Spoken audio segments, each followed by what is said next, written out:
move to the second constraint. It is materiality.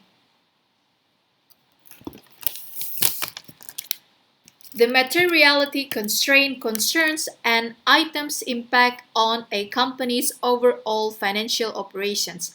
An item is material if its inclusion or omission would influence or change the judgment of a reasonable person.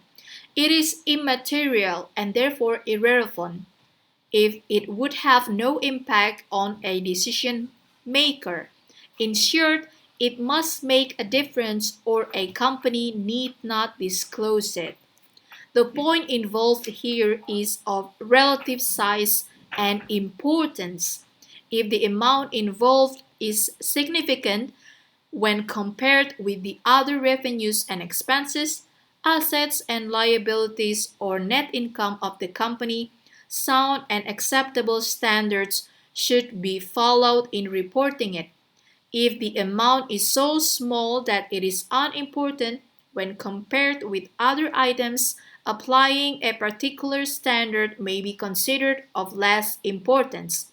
It is difficult to provide firm guidelines in judging when a given time is or is not material.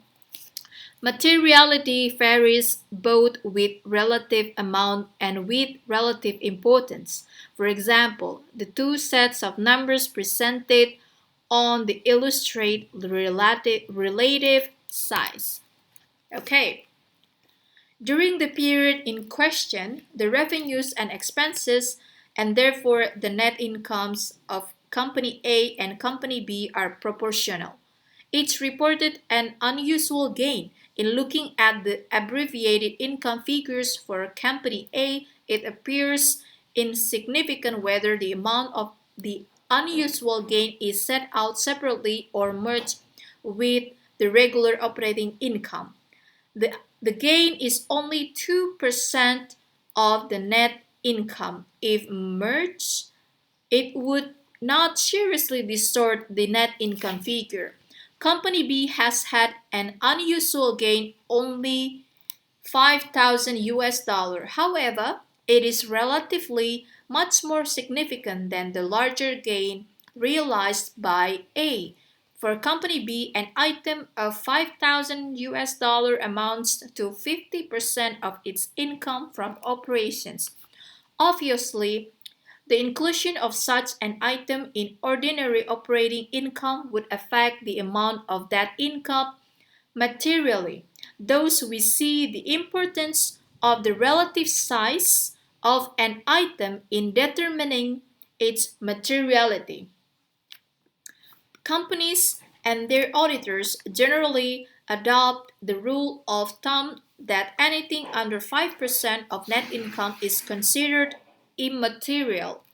However, the SEC indicates that a company may use this percentage of an initial assessment of materiality, but it must also consider other factors. For example, companies can no longer fail to record items in order to meet consensus analysts' earnings numbers, preserve a positive earnings trend, convert a loss to a profit, or vice versa, increase management compensation, or hide an illegal transaction like a bribe. In other words, companies must consider both quantitative and qualitative factors in determining whether an item is material.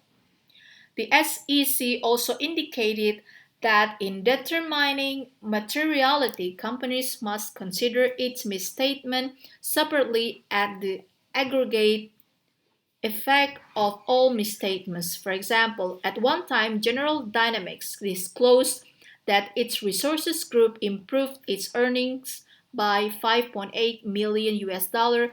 At the same time, it disclosed that one of its other subsidiaries had taken write-offs of 6.7 million US dollar.